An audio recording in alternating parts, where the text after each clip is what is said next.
Fala pessoal, tudo bem? Hoje eu vou estar falando com vocês sobre quem entrará no reino de Deus, tá? E vou aproveitar aqui um assunto que está na mídia aí, entre os famosos, né? Tanto no mundo gospel aí, né? Como no mundo secular. Meu nome é Fábio Rodrigues Pardinho, eu sou de Cascavel, Paraná, e esse aqui é o canal Família na Verdade. Tá certo? Eu quero ler para você 1 Coríntios capítulo 6, versículo 9, diz assim: Não sabeis vós que os injustos não herdarão o reino de Deus? Não vos enganeis, nem fornicadores, que são aqueles que têm relação sexual antes de casar, né? Fora do casamento, vivem em fornicação, nem idólatras, aqueles que adoram ídolos que não é Deus, ou se prostram diante de ídolos que não é Deus, nem adúlteros, nem efeminados, né? Adúlteros, aquelas pessoas casadas, eu quero falar mais sobre esse assunto aqui hoje, né? Nem adúlteros, nem os efeminados, né? E nem aqueles que praticam intimidade, né? Pessoas do mesmo sexo. Nem ladrões, nem cobiçosos, nem bêbados, nem caluniadores, nem caloteiros herdarão o reino de Deus. Em Apocalipse, no último livro lá da Bíblia, no capítulo 21, diz assim: Mas quem vencer herdará todas as coisas, eu serei o seu Deus e ele será meu filho, né? Quem vencer, né, as tribulações dessa vida, desse mundo, né? Quem vencer o pecado, né, aquele que se entregar ao Senhor realmente, né? Mas quanto aos medrosos, né, aos covardes, aos descrentes, incrédulos, aos abomináveis, aos assassinos e aos que se prostituem, né, todo tipo de relação íntima fora da aliança do casamento é um tipo de prostituição, tá? Aos feiticeiros, aos idólatras e a todos os mentirosos terão a sua parte no lago que arde em fogo e enxofre. Essa é a segunda morte. Esse é um tipo de palavra que a gente não gosta mais de falar, parece, de ouvir ou de pregar, né, nas igrejas, enfim. Né? A gente está passando por um momento tão grave na nossa sociedade que assim se relativizou até a pregação da palavra, né? Até a forma de tratar o pecado, né? E você vê a Bíblia tratando o pecado sempre com muita firmeza, né? A Bíblia, Deus, ele não passa a mão no pecado, ele define o pecado e ele pune, né? Como o próprio Senhor diz na Bíblia, né? Que o salário do pecado é a morte. Né? Então, nós vemos assim uma relativização. Eu quero falar sobre dois assuntos nesse vídeo de hoje. O primeiro assunto é sobre aquela cantora gospel chamada Isadora Pompeu. É uma menina, né? Tem idade para ser minha filha, tem 22 anos. Né? Ela casou com um jogador de futebol.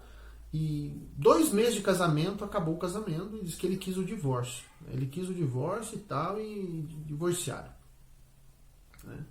Eu fiquei muito triste de ver, né? Tipo, depois eu vi ela tentando falar na rede social aí. Umas coisas que não dá para entender, né? Mas assim, o que eu quero dizer para você aqui, tá? Um casamento, gente, que foi feito na presença de Deus, sem pecado, que foi feito na verdade, ele não acaba em 2 meses. Na verdade, ele não acaba. Ele jamais acaba. Um casamento, quando as duas pessoas realmente têm uma aliança com Deus, ele não acaba. Ele só vai acabar se um dos dois quebrar a aliança, não um só com o outro, mas com o próprio Criador. Porque Deus é o dono da família. Então, quando você entende que a família não é sua, que a família é dele, e que você é um servo dele, você tem que cuidar daquilo que ele fez, né? Você é um mordomo, né? você vai fazer o possível para cuidar bem daquilo que ele confiou a você. Então, assim, eu não me ative a saber muitas informações sobre esse assunto. Eu vi somente o vídeo dela falando que tinha se divorciado e tal. O rapaz, eu não vi falar nada, né? Também não fui atrás para saber se ele falou alguma coisa. Mas assim, é certo, gente, que nesse relacionamento deles aí tem algum tipo de pecado sexual, tá? Não tem como um casamento acabar dessa forma. Não acaba. Tá? Então tem algum tipo de pecado sexual. Tá? Só Deus para saber. Né? Mas é para que a gente entenda, né? Essas pessoas que estão em exposição, que estão em evidência, né? Elas acabam influenciando muita gente. Então, qual é a mensagem que as meninas que são cristãs, que seguem essa moça, qual é a mensagem que elas recebem? O casamento vale a pena, não vale a pena, entende? Então, assim, é muito triste, né, esse tipo de situação. A outra situação que eu quero falar, eu já fiz um vídeo aqui alguns dias sobre ele, sobre aquele cantor o Eduardo Costa, né? E a mulher postou aí, vocês viram aí na capa, né? A mulher postou aí uma foto dela com o Eduardo Costa e disse que mandou a foto pro marido, cara. Né? Então você vê assim o nível, né, de como dizer assim, o nível de distorção moral que essas pessoas têm, né? Porque a mulher casada com 3 filhos deixa a família e vai se envolver com o cara famoso, né? Sabe que a mulher casada vai se envolver com a mulher e a mulher expõe aí agora uma foto dela com o cara e manda pro marido, né? Segundo o site de um cara aí, Léo Dias, né? Diz que ela mandou a foto pro marido, né? Pra provocar o marido, né? Dizendo que agora ela tem um homem de verdade, alguma coisa assim.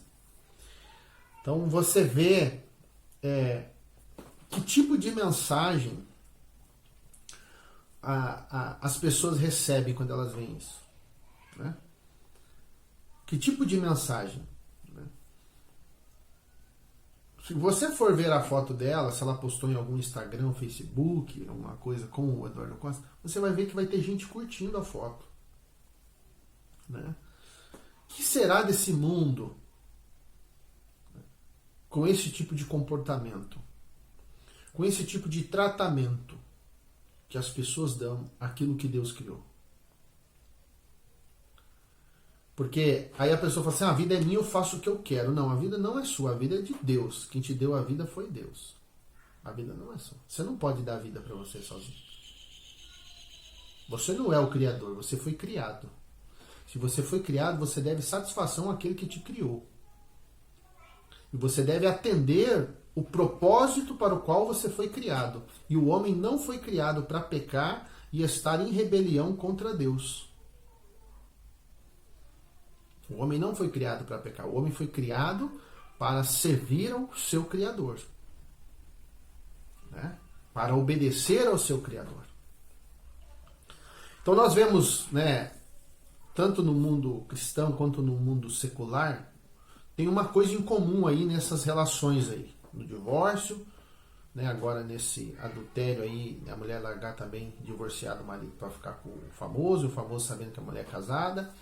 O que tem de comum nessas duas situações? Pecado sexual. É o pecado sexual que desmoraliza uma pessoa. Tá? Uma pessoa que vive em escravidão de pecado sexual, ela é uma pessoa desmoralizada. E ela vai achar bonito o que ela está fazendo. Porque ela foi totalmente desmoralizada. É como uma pessoa drogada, chapada, embriagada. Entende? Então, você vê que no caso da Isadora, parece que foi o marido que pediu o divórcio. Nesse caso foi a mulher que pediu o divórcio, saiu de casa. Né? Então você vê que tanto o homem quanto a mulher aí nessa situação, você vê que são dois casos, né? No caso do rapaz lá da Isadora, não foi exposto nada, mas é quase que certeza. Tá? Tô falando aqui espiritualmente, discernindo espiritualmente, porque não tem como um casamento feito na presença de Deus, com a bênção de Deus, com a graça de Deus, os dois ali em pureza, né? Moral, espiritual, sexual, não tem como separar, entendeu? Não tem como separar. É inseparável, inquebrável. Entende? Agora, quando tem o pecado sexual, aí certamente vai terminar num divórcio. Tá? Principalmente quando a parte que está pecando não quer resolver o problema. Não quer corrigir o problema. E eu li aqui para vocês, né, na Bíblia, que duas referências bíblicas, né, de que os adúlteros, os imorais, os fornicadores, né, os que se prostituem, não vão entrar no reino de Deus. Se você não vai entrar no reino de Deus, você vai entrar em um outro reino, que é o reino das trevas, do maligno. Então, aproveito esse vídeo para dizer para você, se você está vivendo em pecado sexual, se arrependa, volte-se para Deus. Pare de pecar. Porque esse pecado que você está cometendo vai te cobrar lá na frente. Uns cobram mais rápido, uns demoram mais para cobrar, mas a cobrança vai vir. Aí é Deus que define, eu não sei como que ele faz isso. Agora ele vai cobrar. E muitas pessoas, quando Deus vem cobrar, elas não suportam. Acabam até blasfemando e abandonando tudo, né? Se entregando realmente à devassidão. Então, pare de pecar, né? Não vamos seguir aí o exemplo dos famosos, né? Vamos seguir as Escrituras, né? Ela tem tudo que nós precisamos. Tá bom? Então, quero deixar essa palavra aí, que o Senhor te abençoe. Pureza. Pureza é o alicerce da vida moral e espiritual. Tá certo? Vamos buscar a pureza. Tá bom? Que o Senhor te abençoe, que tenha um dia de paz e conhecereis a verdade, e a verdade vos libertará. Até o próximo vídeo.